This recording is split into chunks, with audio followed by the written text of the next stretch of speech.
Welcome back. Now, as we said in a previous video, the easiest way to organize your animated video is to do one scene at a time and to do it based on how you read the script. So for example, I'm just going to page through the script and you're going to see the slides change. And so each one of these slides were narrated so that there is a pause between each one of these slides. So the best thing to do would be to design a scene for each slide. So we'll design a scene for this slide. Then we'll design a scene for this slide that starts with "that means." Then we'll design a scene for this slide that starts with "blindly following trends." And then we'll do that for the entire video. So let's take a look at our video software. Now you'll notice that this scene is called Market Strategically. And so that scene is represented by this slide. So that scene will actually play while this is being narrated. So we only chose one image. We only chose two words that we were going to represent. So another slide starts with "blindly following." We've got in there mobile marketing and Google Maps. So how did we decide to depict this in our video software? Now you'll notice that we chose a mobile device, we chose Google Maps and something to represent that. And basically this scene starts out with the mobile device in the middle. It's then going to slide over and then go to the next slide, which is going to have all of the words. One of the things that you're probably seeing is that there is a lot of flexibility in terms of how you can represent each scene. But the key understanding is to design one scene at a time. So you'll see here, whether a company is doing internet marketing or television commercials, there's a certain structure that all successful marketing promotion fits into. So how did we depict that scene or slide? And you'll notice that we designed a scene with an image. We designed it by putting words on top of there. And so these things come on in rapid succession. Now, it will be instructive for you to just see how this scene was designed to play out inside the video software. As was said, every animation creation software is going to be a little different, but you want to see how this particular scene was designed with that slide. So we're just going to play this scribe.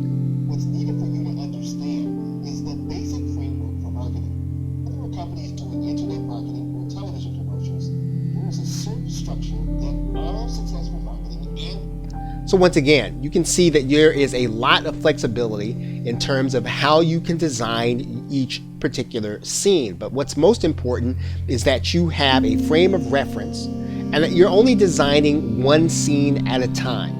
You should have already gathered your assets, so you should have already thought through your keywords. You already have the images that you're going to look to present. And so now all that you'll need to do is to go to your video software with the images and place them inside so that you can begin to work with the timing. Okay, so with that, thanks, and I will see you in another. You're now looking at audioblocks.com, and audioblocks.com is one source on the internet that you can find for royalty-free music for you to be able to use in your videos. Another source is Digital Juice, and both of these are paid services. Now, along with the video creation software that you probably have, you're also going to have royalty-free music available.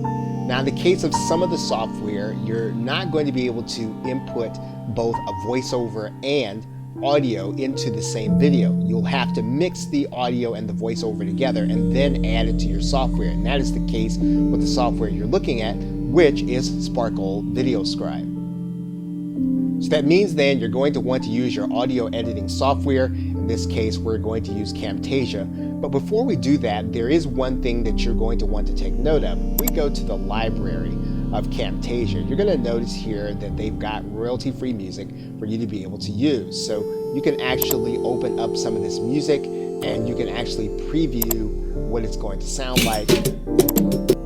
And if it's something that you feel as if would be appropriate for your video, you can actually use some of the music that they have inside of their library. The most important thing is going to be that you actually find royalty-free music that you have the rights to use commercially. So we're going to come back here to our audio voiceover, and this is the project that we had available in Camtasia. And what we're going to do is we're going to find some royalty-free music that we have on our hard drive and bring it into the editing screen here in our audio.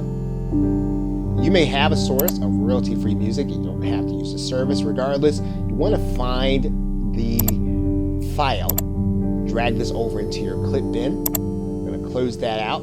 Then what we're going to do is we're going to add this to the timeline.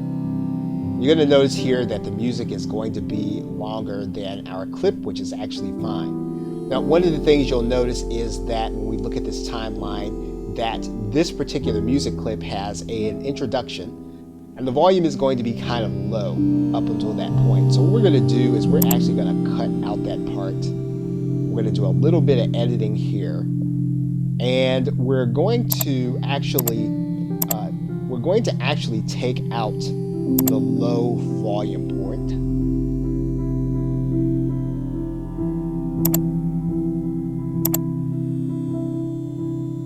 And we're going to cut that out.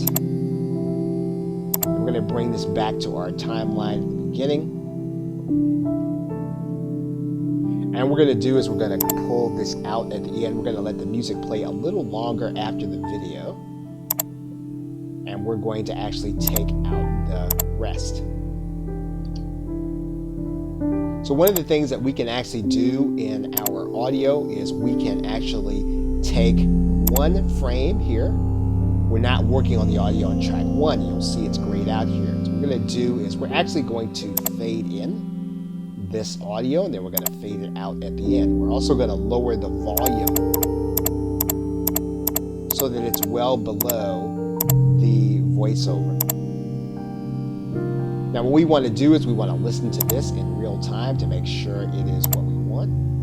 Whether a company is operating in good or difficult economic times, Okay, so we may want to lower the audio a little more so that it doesn't overpower our voiceover.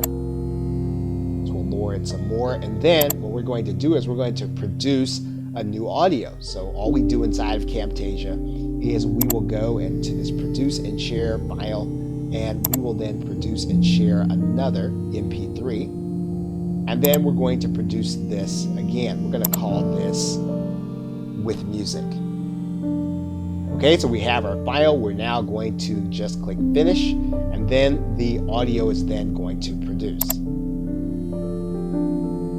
Okay, so Windows will play this audio right away. There must be an overall goal as well as a core methodology. All right, so we're going to close that out. We're actually going to find the audio in our folder, and here it is. Actually, video 3 audio with music, and that's where our MP3 file now is. We're going to close this out. And we're now going to go ahead and close out our editing. And we have now completed the construction of our audio with music. Okay, so with that, thanks, and I will see you in another video. Welcome back. Now in this video, we're going to be talking about understanding the timeline inside of your individual video animation software. You're going to notice that we have a slide up here that we've talked about before that we are depicting with a visual as well as some words. Now, one of the things we're going to need to do is we're going to need to add audio to our software. And in this particular case, you're going to notice that there's a file already there that's called introduction. And actually, this is a file that has been mixed together. So we mixed together the music, we mixed together the voiceover, and we have uploaded this as one file to our animation software.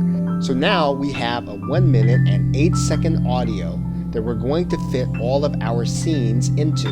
What you're going to want to understand are the particulars of the transition between elements. So I'm going to open up this particular screen inside of Sparkle. Now again, this is going to be different inside of every video creation software. The thing to pay attention to is going to be the transition and how long each element is going to appear, whether or not there's going to be a pause, and then the transition that it makes to the next scene. Now, when you do this, these are going to be the things that you're going to want to pay attention to. You want to pay attention to how long it takes to draw or how long it takes for the action to happen. And then you want to play with the timing so that the pictures that are appearing in the screen are coinciding with the audio as it plays, right? So what you're trying to do is you're trying to basically match up these two elements with the words inside of the audio. And then you want the whole thing to transition to the next scene. Remember, we are designing by scene, so that when we pause between the slides, when we were doing the voiceover, we want there to be a little pause and then for the next scene to come up. And so when we design these slides, we're doing the timing. In every case, I'm going to open up this timing, and we're going to work with these elements inside of our video creation software so that they coincide with each scene that we design. We're then going to transition to the next scene. And so that is the process that you're going to want to work through every time you get to a scene. You're going to work with the elements, and you're going to want to make sure that they're playing with your audio. Now, in the case of Sparkle Video Scribe and just about any other video software, you can take each individual scene and you can actually play the audio. So for example, we can play the audio to preview it just from what's happening here. What's needed for you to understand is the basic framework for marketing. There are companies doing internet. So as you can see here, what we're trying to do is we're trying to either slow down or speed up the drawing of the image to coincide with what's happening in the audio. That's what's important. And then we transition to the next scene. Marketing. And what we're going to do is we're going to keep working through each scene. We're going to look at the timing, and we're going to match up the timing with the audio. The way you do that inside of each video creation software is you play it and preview it at the point at which the audio is, right? So every time that you get to a new scene, you're going to have to do this process all over. Now, this is going to be the most time-consuming process. In fact, anytime you add audio to a timeline, matching the audio with the images that you've already placed on your timeline, that's going to be the most time-consuming part of the actual process. When we get to the last screen, you'll notice that there's a pause that we've placed here inside of Sparkle Video Scribe of about 5 seconds, and that is so that the call to action will remain on the screen. Once again, this is going to be something that you're going to want to do individually inside of your video creation software, but that is to leave that pause at the end so that the viewer or the customer or the prospect can actually see your call to action. And in some cases, you can allow the music to play while this is actually going to be on the screen, and then you can then end the video. Now, understand again, the reason why this process works is because we've already matched the images and the writing to a particular scene. All we're really doing now on the timeline is we are working out timing. And so in every case, what we're going to do is we're going to play with the elements to actually match up what they're hearing with what they're seeing. But we've already done the hard work by selecting the images and matching them with a particular scene. And once you've done all your matching, you are going to want to save and save often. Video scribe software, any kind of animated video software, takes a lot of resources. And so at every point, at every scene, every major event that you actually do, you need to almost hyper save. In other words, you should save after every little thing, because the likelihood of you losing something or the software getting jammed or the software stopping with video creation software. So again, after everything that you do, make sure that you're saving your file. And then once you get to the end, what you're going to do is you're going to play the video clip to make sure it is what you actually want it to be. Okay, so with that, thanks, and I will see you in another video.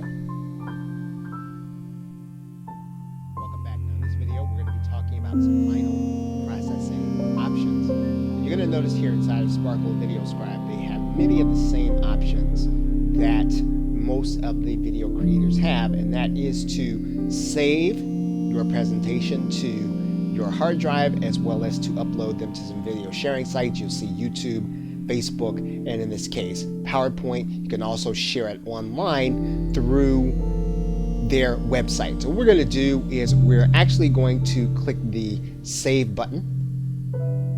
And And when you do this, you are going to want to pay attention to a couple of things. Number one, you're going to want to be aware of the file. And in this case, Sparkle gives you the opportunity to do AVI, PNG, JPEG, WMV, or MOV. They also give you the opportunity to determine the size. Now, obviously, if possible, you want to go ahead and render in 1080, which is going to be full HD. The default setting is typically going to be around 30 frames per second. Now, what's going to be important about this is that in some cases, some of the software is going to produce an MP4, some is going to produce in MOV. You do need to change the file to MP4. So what we're going to do in this case is we're going to go ahead and we're going to produce this video, and then we're going to make changes to it so that it becomes an MP4. So let's go ahead and click the checkbox, and then we'll start the production process. So if the production process is now started, we're actually going to come back when the production process is complete, and then we're going to work with the file, which is MOV. Okay, so now that we have the file onto our hard drive, what we would do is we change this to MP4. And we can also use the rename command. Now this video is usable in just about any other setting. And typically when you will have one of those video creators to download in this format, it's changeable to MP4 just by renaming it. And so now that you've done that, you are now ready to bundle and deliver your animated video. Okay, so with that, thanks, and I will see you in another video. Welcome back. Now, we started this course assuming that you already had content that you turned into a script. That is not always going to be the case, and we want to cover how you would very easily be able to take content, specifically PLR or resale rights content, into your animated video. So let's take a look at if you actually had a PDF that you purchased as content.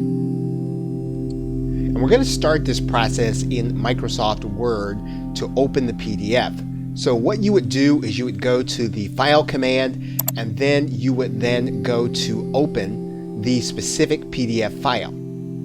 You're now going to get a message from Microsoft Word saying that it's now going to convert your PDF into an editable Word document. Now, one of the things you're going to have to be willing to accept here is that the formatting is not going to be the exact same as the PDF, and we're not really looking for it to be, because we really just want the text and we really just want the content. Because again, we purchase this content, maybe it's PLR or resale rights, and we're going to be using it in order to turn it into an animated video. So what we're going to do now is just click OK.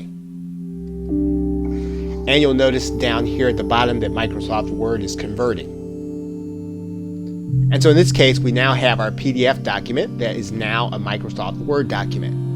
So now, assuming that this is the format that you're going to start working with, we are now going to go through a process where we're going to get our Microsoft Word document ready in order to create an actual script. And typically, in order to start with an easy concept, what we try to do is to go to the beginning of each paragraph and take out the explanatory content. So we keep the first sentence and we take out the rest. So in this particular case, you're looking at a title, we're looking at a subtitle, which we would keep. We would then take out this explanatory content. We would keep the subtitle. Once again, we take out the explanatory content and keep the first sentence.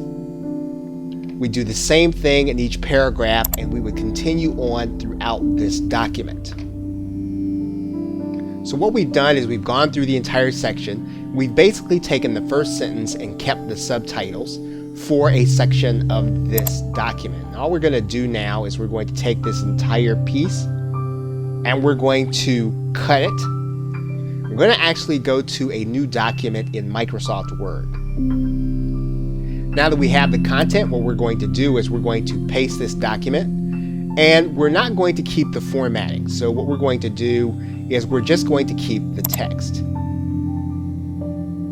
So now we have basically all of the sentences. And what we want to do is we want to pull these sentences into the same area and onto the same page.